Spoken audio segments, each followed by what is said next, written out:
para malaikat sebagai tentera-tenteranya, memberi kebaikan, memberi kasih sayang, memberi kemudahan kepada kita semua. Al-Fatihah. A'udzubillahi samil alim minasyaitonir rajim. Bismillahirrahmanirrahim. Alhamdulillahirabbil alamin. Arrahmanir rahim. Maliki yaumiddin. Iyyaka na'budu wa iyyaka nasta'in. Ihdinas siratal mustaqim, siratal ladzina an'amta 'alaihim ghairil maghdubi 'alaihim waladdallin. Amin. Okey, siapa yang biasa ikut kuliah saya yang saya organisekan, bukan saya sebagai jemputan, saya sebagai organizer ataupun saya sebagai host, selanjutnya saya akan baca doa supaya kita dapat mohon keberkatan kepada Allah Subhanahu Wa Taala. A'udzubillahi samil alim minasyaitonir rajim. Bismillahirrahmanirrahim. Alhamdulillahi rabbil alamin wassalatu wassalam ala asyrafil anbiya'i wal mursalin wa ala alihi wa sahbihi ajma'in. Raditu billahi rabba wa bil islami dina wa bi Muhammadin nabiyya wa rasulah. Bismillahilladzi la yadurru ma'asmihi syai'un fil ardi wa la fis sama' wa huwas samiul alim. Na'udzu bi kalimatillahi tammati min syarri ma khalaq. Rabbighfir lana dzunubana wa liwalidina warhamhum kama rabbawna shighara. Rabbana hab lana min azwajina wa dzurriyyatina qurrata a'yun waj'alna lil muttaqina imama. Rabbi ij'alna muqimas shalah wa min dzurriyyati rabbana wa taqabbal du'a. Ya mukallibal qulub tsabbit qulubana ala dinik. Allahumma innaka 'afuwun karim tuhibbu 'afwa fa'fu anna. Allahumma barik lana fi sya'ban wa ballighna ramadan. Allahumma ahyina bil iman wa amisna bil iman wa anshurna bil iman wa adkhilna al jannata ma'al iman bi rahmatika ya arhamar rahimin. Allahumma arinal haqqa haqqan warzuqna tiba'ah wa arinal batilan batilan warzuqna ijtinabah. Allahumma ansuril islam wal muslimin wal mujahidin fi kulli makan wa fi kulli zaman. Ya Allah, kami berkumpul pada hari ini ya Allah untuk mendapat kasih sayang-Mu ya Allah. Ya Allah, ampun dosa kami ya Allah. Ampun dosa kedua bapa kami, pasangan hidup kami, zuriat dan keturunan kami dan seluruh ummah ini ya Allah. Ya Allah, kami ini kecil dan kerdil ya Allah. Semua yang ada dalam kami ini ya Allah atas izin-Mu ya Allah. Ya Allah, jadikanlah kami orang yang beri manfaat kepada ummah ya Allah. Jadikanlah kami orang yang sentiasa buat kebaikan. Jadi orang yang baik dan menjadi penyeru kepada kebaikan. Ya Allah, selamatkanlah kami. Jika ada di antara kami yang sakit di saat ini ya Allah, Kau angkatlah kesakitan itu ya Allah. Jika ada yang Kau berilah kesihatan. Jika ada yang susah, Kau angkatlah kesusahan itu dan Kau berilah kesenangan. Jika ada yang gundah gulana, keluh kesah ya Allah, Kau angkatlah ya Allah dan berilah ketenangan. Hanya Engkau lah sebaik-baik sandaran bagi kami ya Allah. Jadikanlah kami hamba yang mengerti syukur kepada Engkau ya Allah. Selamatkanlah kami dunia dan akhirat. Rabbana atina fid dunya hasanah wa fil akhirati hasanah wa qina azaban nar. Sallallahu alaihi Muhammad wa ala alihi wasallam. Alhamdulillahi rabbil alamin. Taqabbalallahu minkum minna wa minkum taqabbal ya karim. Okey semua sahabat-sahabat semua, semoga dalam kasih sayang Allah Subhanahu Wa Taala. Insya-Allah kita bertemu setiap minggu sehingga bulan Ramadan nanti dalam jadual kita tu sampai kepada kepelbagaian metodologi dalam DDR tapi kita perkongsian kita ni sejam ke sejam setengah saja. Okey. Insya-Allah saya rekodkan dan saya masukkan YouTube, boleh share pada sahabat-sahabat yang lain, boleh subscribe apa yang ilmu yang bermanfaat yang saya rasa dia boleh memberi manfaat kepada kita semua, saya akan masukkan dalam YouTube. Okey, kita first kita punya pertemuan kita dah menceritakan tentang bagaimana kita nak develop, bagaimana kita nak menulis tentang pernyataan masalah daripada broad to the narrow, sampailah kita membentuk keperluan untuk kita bangunkan kajian kita dalam bentuk DDR. Okey, last week saya berkongsi dengan sahabat-sahabat semua bagaimana pembentukan objektif kajian, objektif kajian yang khusus dalam pendekatan reka bentuk dan pembangunan iaitu DDR di mana ia melibatkan 3 fasa objektif utama bagi setiap fasa dan ada sub-sub objektif yang mengukur, yang berfungsi untuk mengukur objektif utama tersebut daripada start from zero until we develop the product and then after we finish we evaluate our product or our research. Now we go to kepada limitation of the research Limitation ni penting. Batasan kajian dalam kajian yang berimpak ni penting. Nanti saya akan kupaskan kenapa ia penting. Apa maksud batasan kajian? Supaya kita clear dan juga supaya kita bertepat dalam research kita yang kita jalankan, insya-Allah. Cuma saya nak maklumkan, saya ni bukannya pakar, cuma saya berkongsi sedikit ilmu yang saya ada. Mungkin yang sahabat-sahabat lain pun mungkin boleh berkongsi juga nanti satu hari nanti, insya-Allah. Okey, insya-Allah kita masuk kepada batasan kajian bagi kajian berimpak. Okey. First thing first, actually we must know about what of the limitation of research. Kita kena tahu dulu apa maksud batasan kajian. Okey. Kadang-kadang benda ni kalau kita tak faham, kita tak boleh buat. Itu hakikat dia. So kita kena faham dan dengan kefahaman itulah kita boleh apply. Okey, apa yang dimaksudkan batasan kajian ini? Pertama sekali, as a researcher, you are as a researcher, we are as a researcher.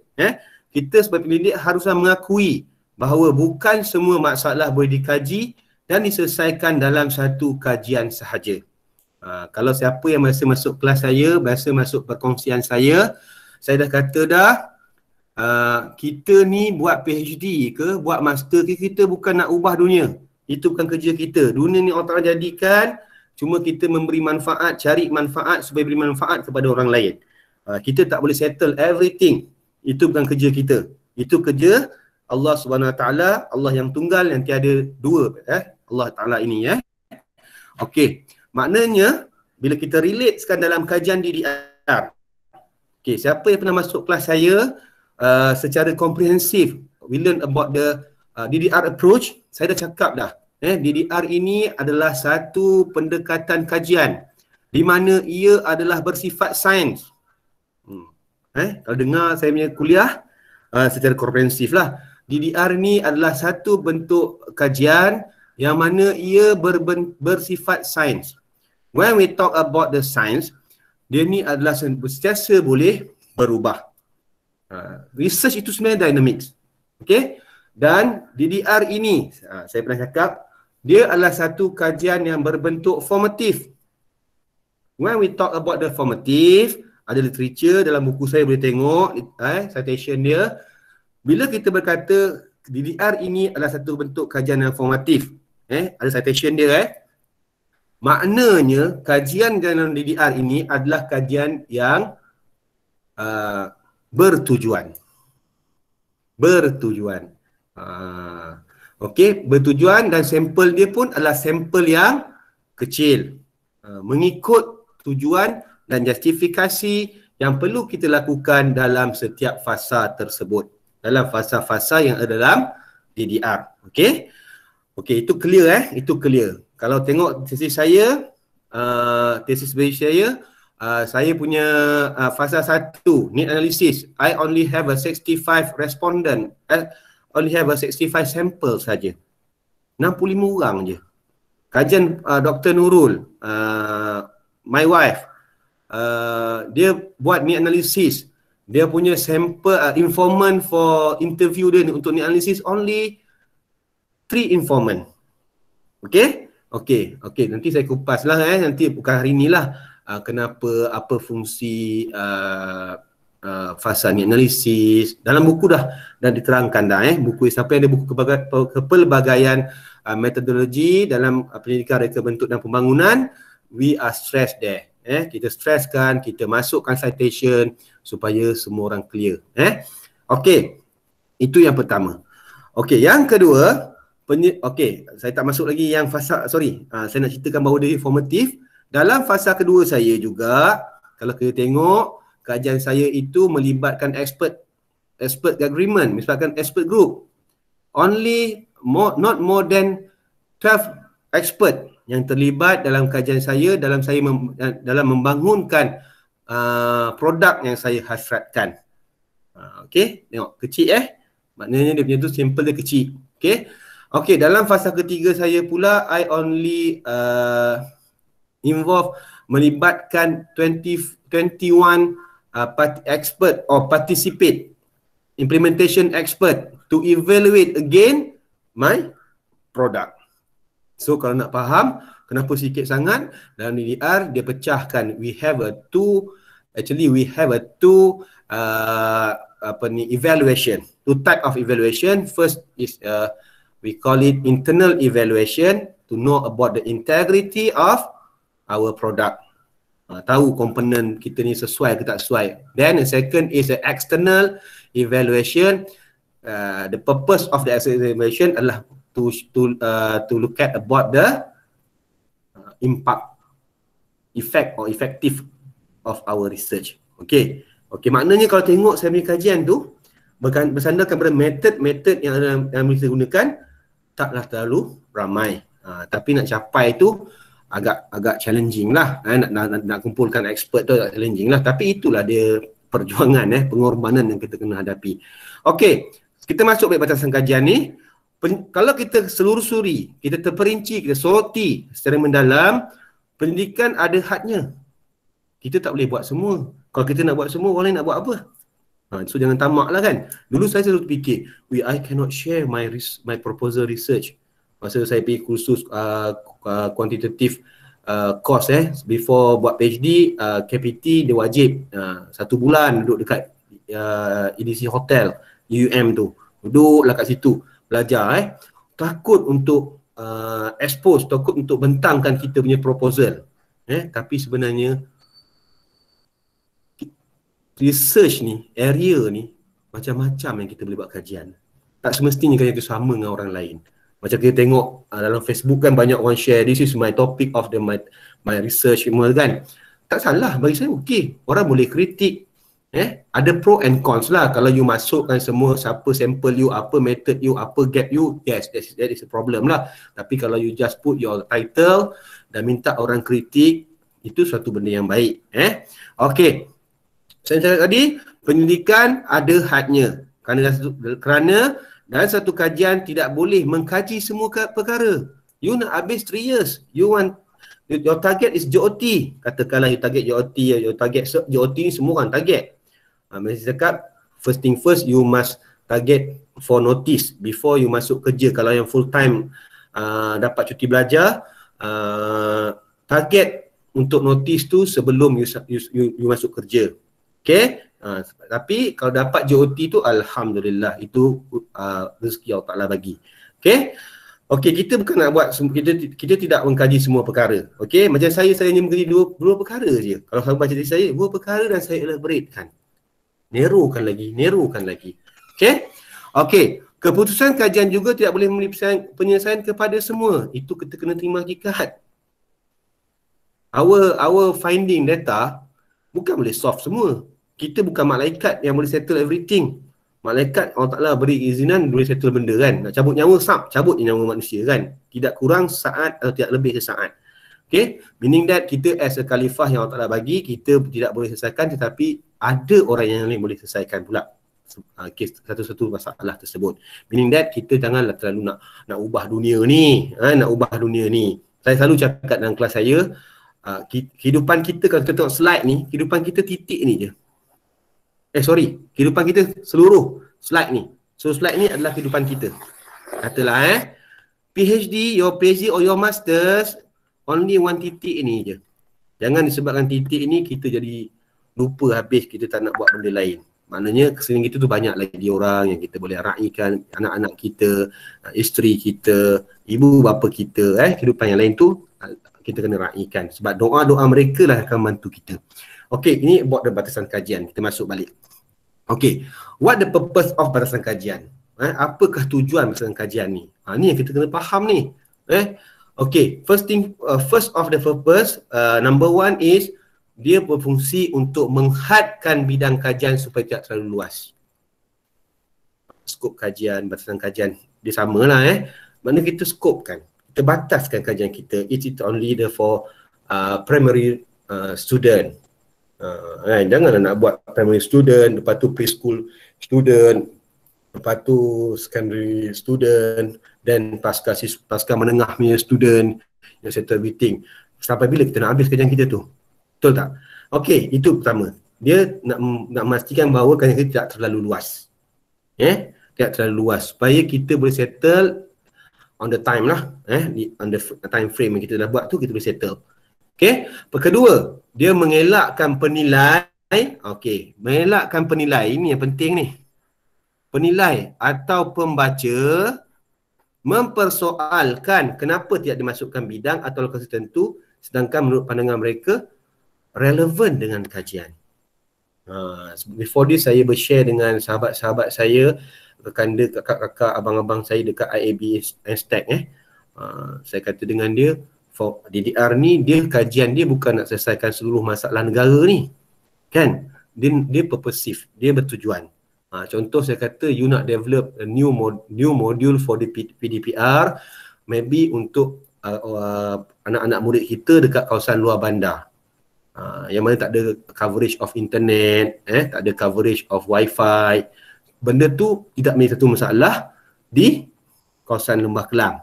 Tapi ia menjadi masalah di kawasan-kawasan yang terpencil, yang tak boleh kawal, yang tak boleh cover internet tersebut. So you focus. You tak settlekan everything, tapi you settlekan, at least you settlekan satu benda. Okay, itu tujuan batasan kajian. Okay, meaning that as a researcher we must know to show your heart ataupun batasan kajian, to show your limitation kepada pembaca. That's why dalam research kita, dalam tesis kita akan letakkan dalam bab 1, selepas objektif kajian, selepas persoalan kajian, dia ada satu subchapter batasan or scope kajian kita. Tang mana yang kita nak settlekan, tang mana kita punya tak lebih tak terkeluar, supaya tak terkeluar, supaya orang tak boleh persoalkan. As a evaluator, as a panel penilai, dia akan nampak kajian ni tumpu pada sini saja. Kalau panel-panel tu baik, dia takkan soal lah. Kalau dia faham, dia takkan soal beyond your area, okay, beyond your limitation. Okay. Asas dalam batasan kajian. Ini asas.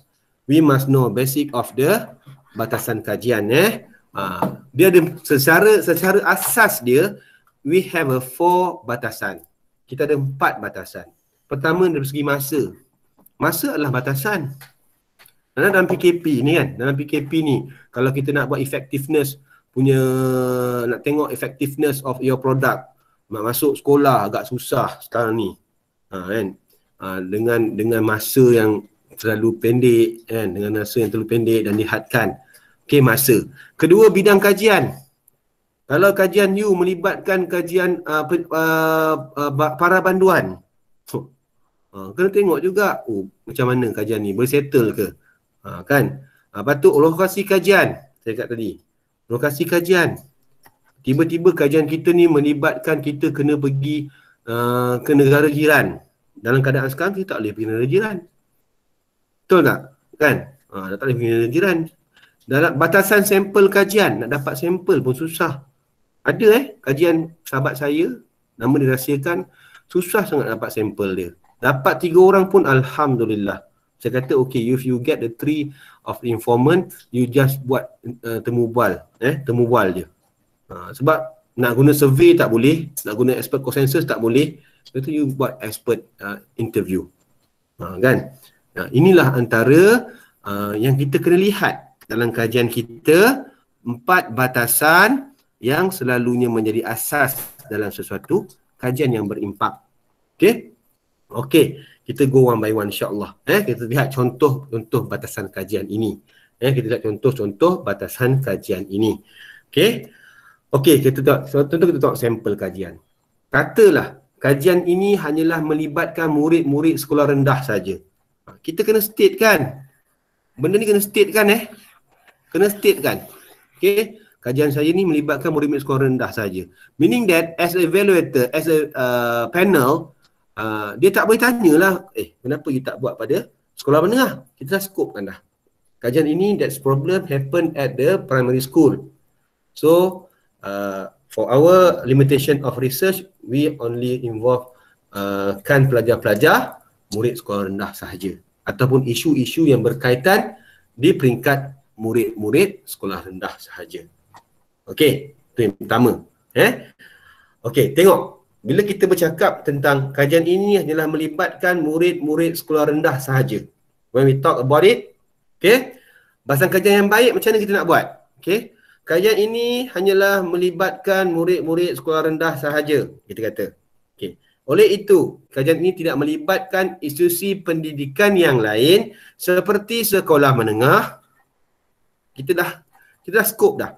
Mahupun institusi pendidikan lepasan sekolah, memandangkan struktur organisasi sekolah yang berbeza dari aspek fizikal mahupun sosial. Batasan yang dapat dilihat adalah kajian ini kurang berupaya menggambarkan keseluruhan sekolah di Malaysia. Okey, kita nyatakan, nampak tak? Kita nyatakan. Kita kena nyatakan your voice. You must give your voice dan your justification. Research yang empirical ni, pertama sekali dia melibatkan apa citation, kajian terdahulu. Maknanya kita ada basis. Kita bercakap tu ada basis, ada asasnya. Kedua, kita jangan malu untuk keluarkan voice kita. Kalau tengok dalam pernyataan masalah yang saya share pada first week, 2 minggu lepas, 2 minggu lepas, saya sharekan dalam pernyataan masalah tu, jangan malu untuk nyatakan voice kita, justification kita, suara researcher kita dalam pernyataan masalah. Sebab satu paper setiap orang baca jurnal, tapi orang A mungkin dia melihat daripada angle 90 darjah paper tersebut. Orang B mungkin lihat daripada 65 degree. Orang C mungkin lihat daripada atas. Maknanya mengikut pandangan, tetapi biarlah justifikasi and your voice itu adalah reasonable. Reasonable. Itu dah penting kan. Janganlah terlalu ngarut sangat. Okey, kita boleh siapkan kapal terbang Asia, kita boleh jadikan kapal terbang tu jadi roket. Dengan body yang ada sekarang ni jadi roket terus pergi tu. Tak boleh lah. Biar ia reasonable.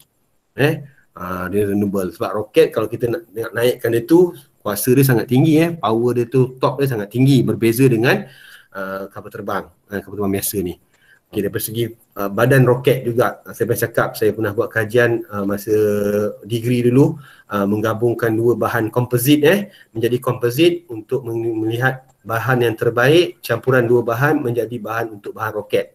Bahan dia sangat kukuh lah. Okay, dia melibatkan komposit sebab dia nak memastikan bahawa setiap satu bahan A dan bahan B digabungkan, bahan A mampu untuk memperbaiki mechanical properties untuk bahagian B. Bahan B pula boleh selesaikan masalah mechanical properties dalam bahagian bahan A. Okey. Batasan skop kajian ini. Tengok. Kita dah mula narrow tau. Dah narrow. Okey, kajian ini hanya tertumpu kepada penggunaan kajian ini hanya tertumpu pada penggunaan alat bantu mengajar dalam subjek pendidikan seni visual saja. So kita kena terus clusterkan. Okey, kajian saya ni hanya terlibat dengan subjek pendidikan seni visual saja.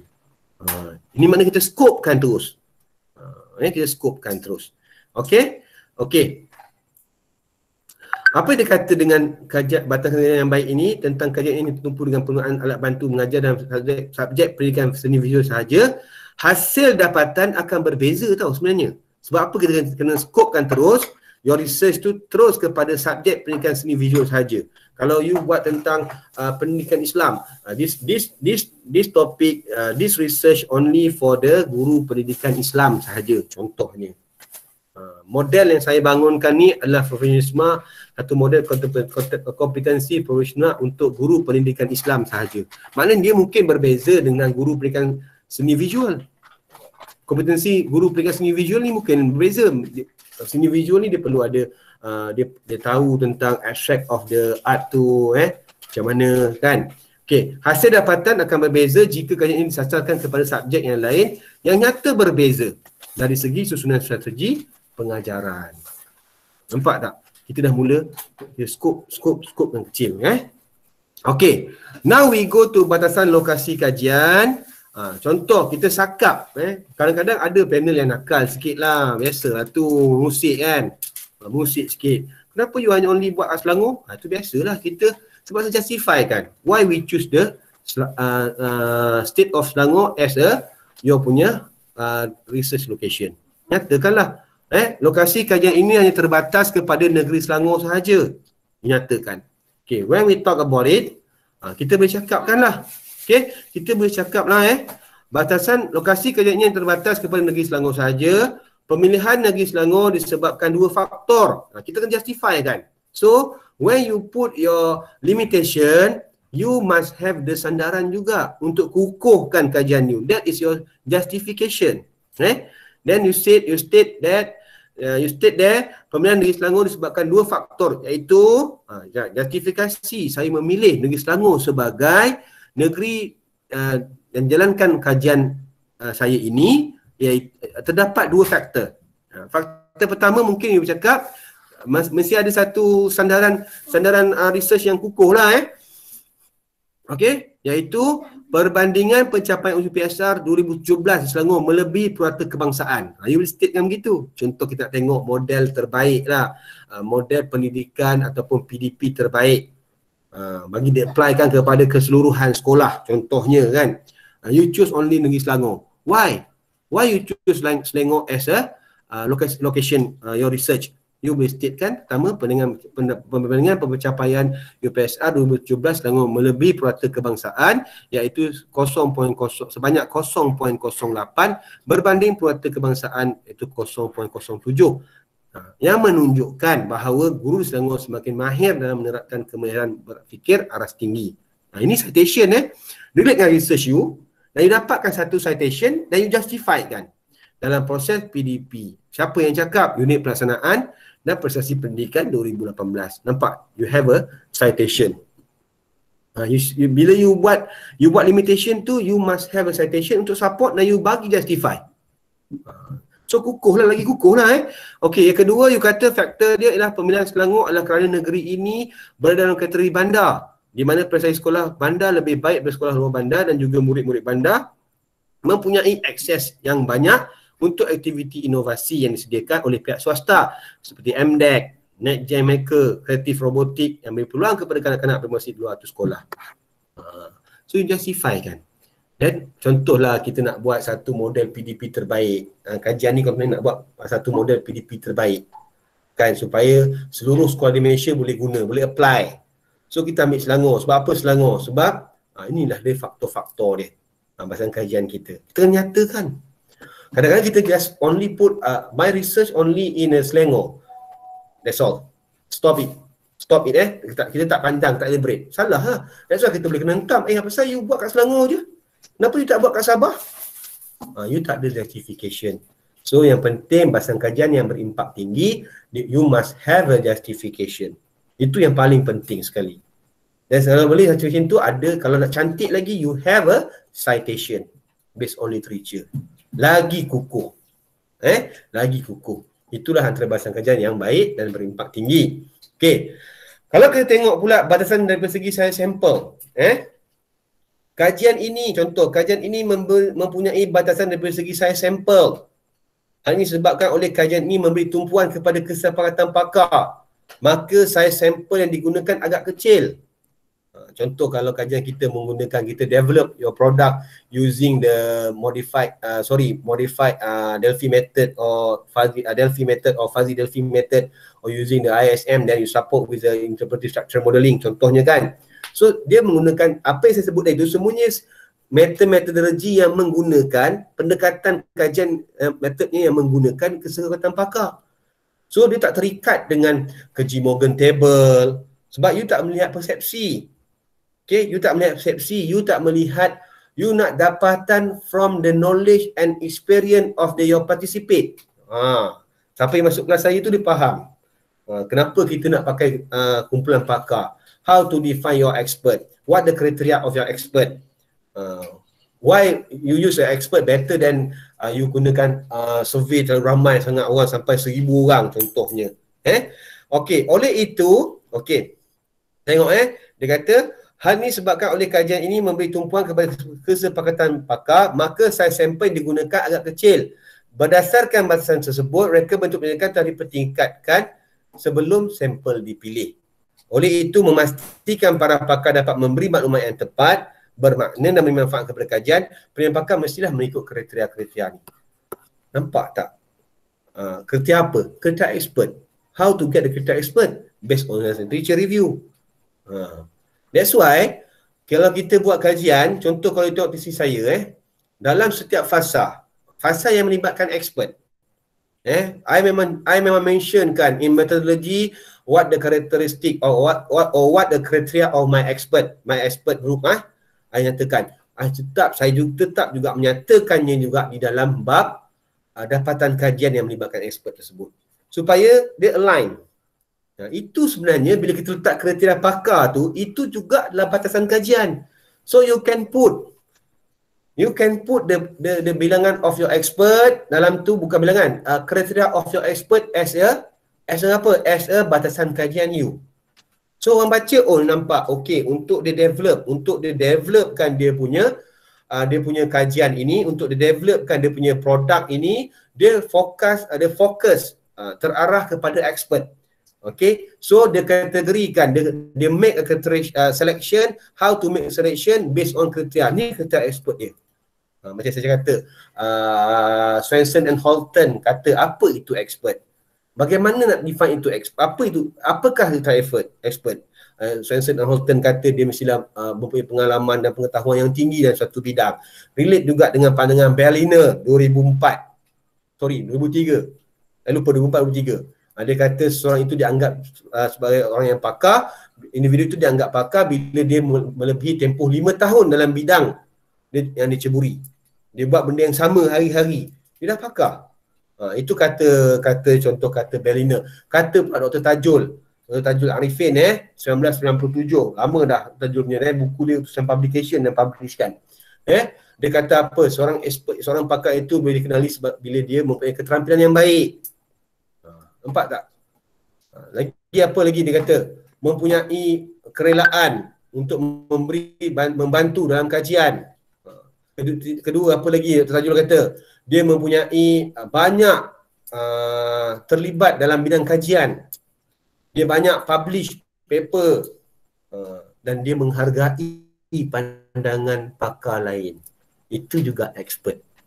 Maknanya tak bersifat dominan lah nampak? Itu kriteria tu pun sebenarnya adalah batasan. How you get your expert? Okay, dia pakai pakar dia apa? Okay, ni dah dia punya kriteria. Batasan, itu juga dia cakap batasan. That's why I cakap, bila kita buat macam tu, dia menjurus kepada kajian itu menjurus kepada kajian yang berimpak tinggi. Maknanya kita bukan syok sendiri. Kita nyatakan, kita beri justifikasi. Okay, seterusnya kita tengok pula batasan dari segi fokus kajian. Kajian ini adalah kajian pembangunan sebuah model pengajaran. Kita fokus terus. This research focus for develop our new product. Produk dia apa? Mungkin model, mungkin modul, mungkin indeks, mungkin instrumen. Maka ia lebih tertumpu kepada fasa kritikal. Nampak tak?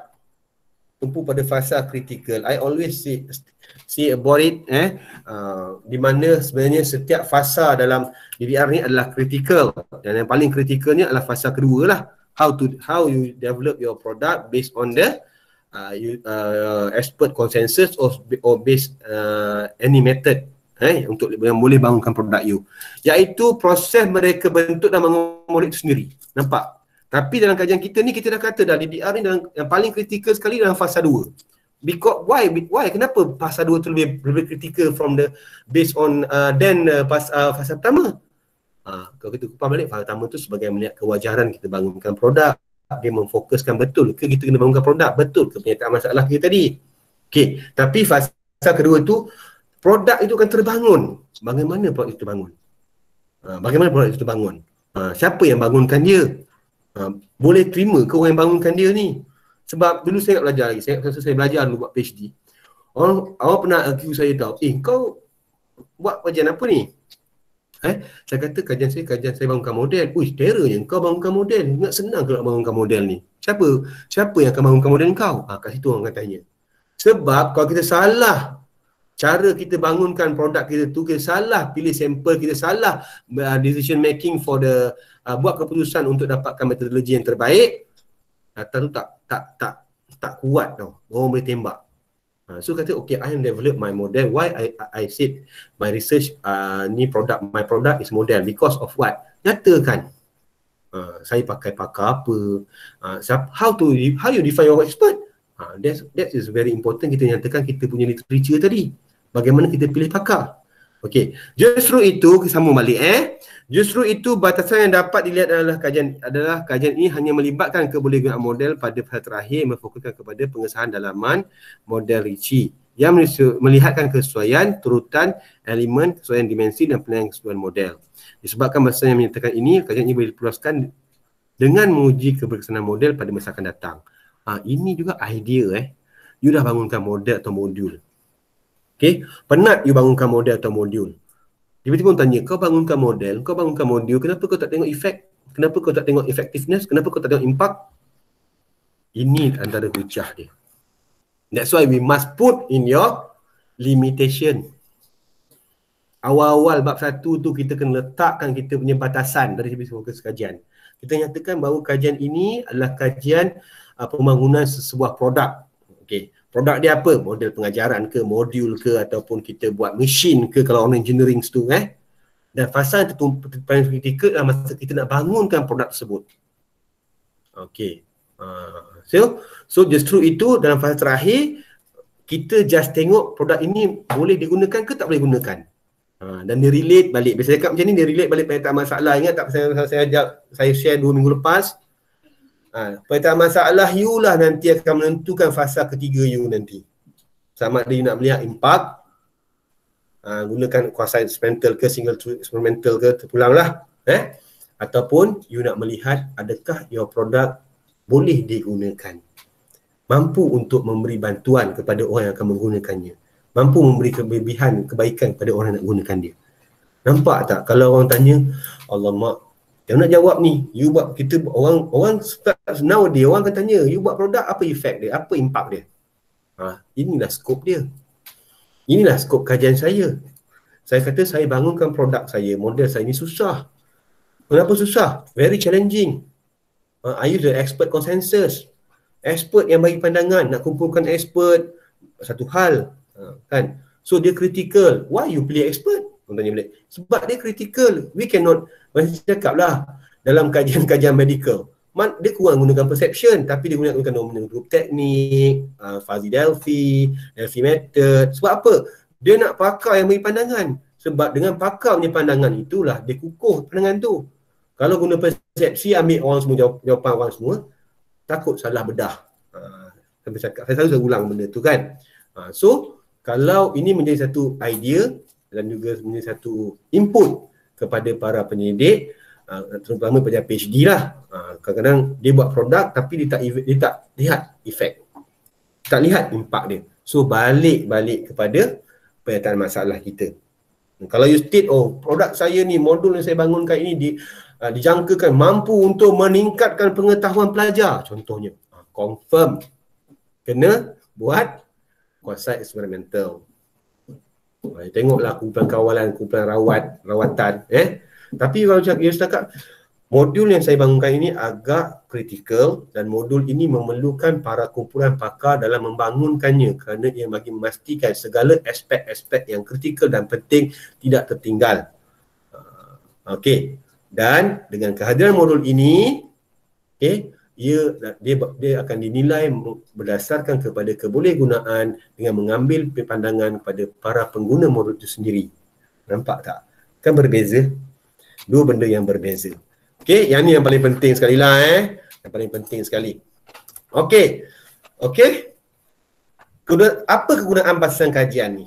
Okey. When we talk about Dr. Ridwan ni cakap batasan kajian ni, cakap pasal batasan kajian ni. Okey.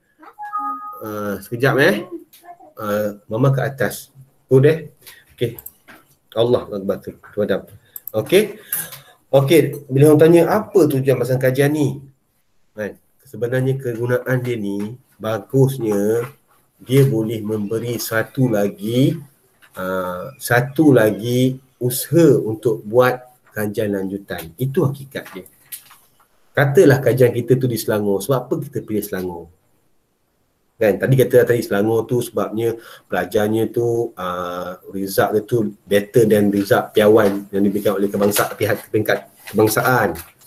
Mungkin juga daripada situ juga kita boleh buat, why not kita cuba mengenali faktor-faktor yang dihadapi pada kawasan sekolah negeri-negeri yang agak rendah result dia, dan kita cuba bangunkan new product untuk bantu mereka. Nampak tak? Di situ kegunaan bahasan kajian ini. Maknanya dia sebenarnya berguna bahasan kajian ni. Katalah kajian kita tu nak buat contoh saya cakap lah pada student saya, you nak buat mesin pemotong sayur untuk caterer. Untuk pelajar diploma dia buat produk lah dia innovation research saya kata, okay, you letak dalam bahasan kajian you, apa bahasan kajian you? Kerana pelajar diploma ni kita kena guide lah, dia orang pasca menengah kan. Kita guide, okay, you kena letak bahawa you punya mesin pemotong sayur ni hanyalah untuk pengguna dalam kalangan yang menyediakan perkhidmatan makanan seperti caterer, pengusaha restoran. Nampak tak saya kata? Jadi dia dah dibataskan dah. Memang tak reasonable lah kalau kata you punya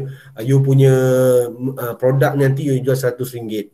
Baik kalau seri rumah yang beli, baik dia beli pisau je potong sayur tu. Tapi dia reasonable dengan kajian you sebab you buat produk tu dengan harga RM100 nak di produk tu. Tapi RM1 tu dia boleh solvekan, caterer tu boleh solvekan, tak perlu nak employ terlalu ramai pekerja untuk potong sayur. Dengan beli produk you, dia boleh solvekan mungkin RM1,000-2,000 untuk bayar gaji. Ataupun dia menyimpankan masa. Kalau pakai pisau, yelah nak potong sayur secara bulk, secara banyak ni. Secara banyak. Kalau kat rumah bolehlah sayur, kalau kita potong sayur kat rumah nak makan pun 3-4 orang je. Kan? Kadang-kadang tak habis buang. Tapi kalau secara catering, caterer ni nak bagi 1,000 orang makan. Dengan you beli barang you ni, dia beli produk you dengan harga RM100, berbaloi tak? Berbaloi. Nampak tak? So, why not kita daripada kegunaan batasan kajian tersebut, kita cuba apply, kita cuba kecilkan, why not kita buat produk untuk suri rumah pula dengan harga yang lebih murah. Nampak tak? Dia memberi suatu lagi cadangan untuk kita buat kajian lanjutan. Okey. Alright semua. Saya rasa habis dah ni. Okey. So far setakat ni ada persoalan tak? Setakat ni kita dah habis dah untuk bahasan kajian. Maknanya saya dah showkan kepada you all bagaimana nak menghasilkan kajian yang berimpak. Nak menghasilkan batasan kajian yang berimpak. Nampak tak? Saya harap nampak satu-satu saya bagi tadi. Kadang-kadang orang tanya, doktor, saya punya kajian ni pertamanya saya kena blame, why you bangunkan modul you tak buat pun effectiveness. Pertama saya tanya dia balik, okey, dalam penyelesaian masalah you kata apa? Kadang-kadang dalam penyelesaian masalah ni kita cuba cerita bagai kita nak ubah dunia ni tau. Tu kesilapan kita. Dalam penyelesaian masalah tu kita bercerita macam kita nak ubah dunia. Kadang-kadang kita kata inilah kesilapan kita. Inilah kesilapan kita sebab kita terlalu eager, teruja kan. Kita tengok balik. Kalau you punya kajian memang melihat impak, you kena settlekan lah. Habis macam mana doktor, saya punya kajian ni banyak ni, modul saya ni bukan modul simple modul menyeluruh ni. Model saya ni model produk ni, model yang melibatkan semua proses. So you kena justify balik.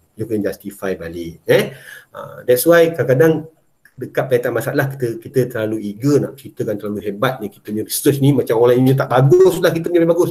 Kesalahan kita sebab tu yang stress tu keduanya kita tak ada skop kajian. Kita buat bahasan kajian yang betul, yang tepat. Macam objektif kajian lah. Objektif kajian ni pun kadang-kadang orang main buat dasar salah. Objektif kajian ni ayat pertama dia mesti kata kerja. Mengenal pasti, mereka bentuk, membangunkan, menilai sebenarnya. Tapi kadang orang tak faham. Kalau tengok baliklah okey.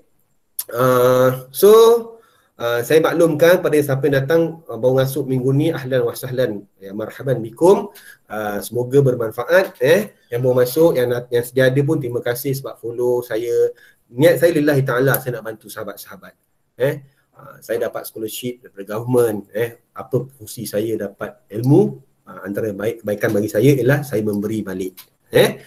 Cuma kita tak buat lama lah. Every every week tu sekali je sejam macam ni lah. Kalau 5-6 jam tu kita akan buat kelas, minta maaf lah, kelas tu macam kursus lah, bengkel yang berbayar lah. Okey, satu lagi saya nak maklumkan, Dr. Nurul pun kata kalau so kita ada Telegram, Telegram tu memang kita tak minta, kita tak buka ruang untuk bertanya dalam tu. Cuma kita akan masukkan tu apa yang akan berlaku, apa yang ada, event apa yang ada. Kalau nak tanya, just terus ke WhatsApp saya, insya-Allah. WhatsApp saya dan saya akan cuba jawab dalam Telegram. Saya sharekan jawapan itu dalam Telegram. Okey, dan juga saya ada buku kan, kalau siapa nak memiliki buku tu bolehlah, sekarang cetakan kedua dah, alhamdulillah. Semoga ia bermanfaat dah. Ada 5 chapter ada 5 chapter buku tu sebenarnya. Dan setebal 328 muka surat lah. Dia ada bab, ada 5 bab utama, ada 1 approach iaitu DDR, kita cerita secara detail, dan ada research, ada metodologi tentang Allah Subhanahu Muhammad Delphi method, Fuzzy Delphi method, lepas tu interpretation modeling, nominal group technique. Ada juga Q&A yang banyak tanya saya, dan saya bukukan Q&A ni. Dan juga buku ni juga dia ada QR code. QR code tu dia boleh download template analisis Fuzzy Delphi. Percuma je. Percuma je. Siapa memiliki buku ni dia boleh dapatlah benda tu, dia dapatlah template tersebut. So, saya buka kepada sahabat-sahabat semua, sekiranya nak bertanya, yang mana saya boleh jawab, saya jawablah. Saya jawab. Tapi kalau boleh biarlah ikut topik kita pada malam ni kan. Tapi kalau terkeluar topik pun saya cuba jawab juga, insya-Allah. Okey, saya buka sedikit waktu untuk sahabat-sahabat tanya. Okey, kalau malu nak jawab, nak tanya tu boleh dalam chat room tu boleh type je. Saya akan jawab, no problem. Insya-Allah. Yang saya mampu jawab saya jawab, insya-Allah. Okey. Kita tengok soalan. Okey. Okey, saya tengok Okey, sahabat saya Dr. Salihuddin Al-As, tak apa, saya doakan tu. Kalau orang Arab dia suka panggil, kawan-kawan saya masa saya buat PhD tu ada orang Arab tu panggil doktor. Saya kata, why you ask me to call you doctor? Dia kata because that's a prayer, that's a doa. Cakap kita ni doa, doa dia kata. Okey, tanya doktor, maaf bertanya, sekiranya fasa 3 menggunakan PLSM, boleh tak suggest contoh pernyataan masalah sesuai untuk fasa ketiga berkenaan? Okey, pertama sekali kalau kita guna PLS, PLS very good kalau you nak guna fasa 3 lah, sebab you nak tengok balik hubungan your kandungan tu, relate tak relate, okey tak okey, itu kena cari. Ada tesis, kau tengok tesis Dr. Gulistan. Okey, buka Repo, cari tesis Dr. Gulistan. Saya cuba tunjukkan kat kawan-kawan lah. Repo. Repo. 3. Okey, saya tunjukkan kalau setengah orang dia tak bagi tau. Tapi saya bagi je tesis ni. Gulistan. Kalau boleh buka, alhamdulillah. Tengok tesis Gulistan ni. Boleh download. Dia Dr. Gulistan ni sahabat saya juga daripada Iran. Dia buat kajian dia tentang development of higher order thinking teaching model for basic student in science. Itu Gulistan tulis. Fasa 1 dia gunakan survey, fasa 2 dia gunakan Fuzzy Delphi method, fasa 3 dia guna PLS. So boleh tengok. Kalau saya yang baca nanti, saya ajar, dia tak dapat dia tu. So saya harap Dr. Salihuddin boleh download tesis Dr. Gulistan ni. Dr. Gulistan ni boleh download. Boleh download nampak tu. So saya nak baca lah, Dr. Salihuddin baca. Baru rasa feel. Okay, saya harap menjawab. Okay, mungkin awak, saya jawab sikit lah Dr. Salihuddin. You nak melihat hubungan setiap elemen ataupun komponen yang ada dalam model you tu, dalam produk you tu, di antara satu sama lain. Adakah dia boleh digunakan? Dia sesuai digunakan? Hubungan dia kuat ke tak kuat? Contoh, penghasilan model ini atau penghasilan model ini dia harap dapat memberi dapat memberi atau mempunyai hubungan yang tinggi di antara satu komponen kepada komponen yang lain. Nyatakanlah dalam tu. Dalam kata model tu ada komponen kan, boleh gunakan PLS sebab dia akan melibatkan moderator, mediator dan sebagainya. Okey. Okey, Dr. Salahuddin saya harap menjawab insya-Allah. Okey, Rashidi pula. Dr. Muhammad Rashidi, sahabat saya daripada Perak ni. Seronok duk Perak ya.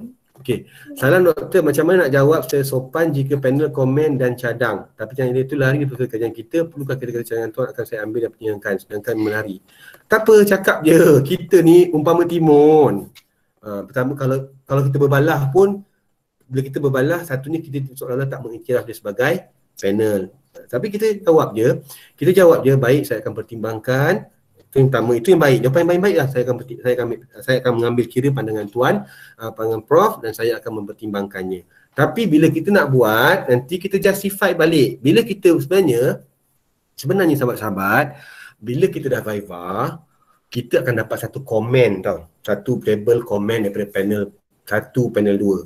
So, apa komen dia tu, kita akan jawab dekat ruangan yang kita tunjukkan. Ada ruangan, kita jawab balik. Macam kajian saya, dia kata, okey, sila buktikan model ini adalah model yang terkini. Dia kata kan, dia komen. So, saya nyatakan, okey, saya nyatakan jika disorot kembali daripada tesis yang telah ditulis oleh pengkaji, dalam bab perbincangan nyatakan keunikan model yang dibangunkan. Saya nyatakan balik dan ternyatakan sejelas tentang keunikan model yang dinyatakan, dan model ini mengambil kira dari perbandingannya dengan model-model sedia ada yang berada di negara-negara maju seperti Singapura. Saya tulis. Jadi kadang-kadang kita dah buat dah benda tu. Tapi mungkin dia terlepas pandang dan kita stick kat situ balik. Okey? Alright, tapi jawapan yang paling baik adalah perlu kata cadangan tuan, cadangan prof akan saya ambil kira dan saya akan cuba pertimbangkan dan saya akan berbincang dengan saya punya peninja saya. Itu lebih baik, lebih polite. Okey? Okey. Okey. Ini jawab tadi dah. Saya harap membantu Syidi. InsyaAllah. Okey. Zawani pun ada. How are you Zawani? Zawani pun ada Alhamdulillah sihat. Alhamdulillah. Payah nak jumpa Saya kena isolasi sampai hari Isnin ni. Isnin ni hari Selasa baru bebas. Okey. Alright. So ada persoalan lagi tak sahabat-sahabat?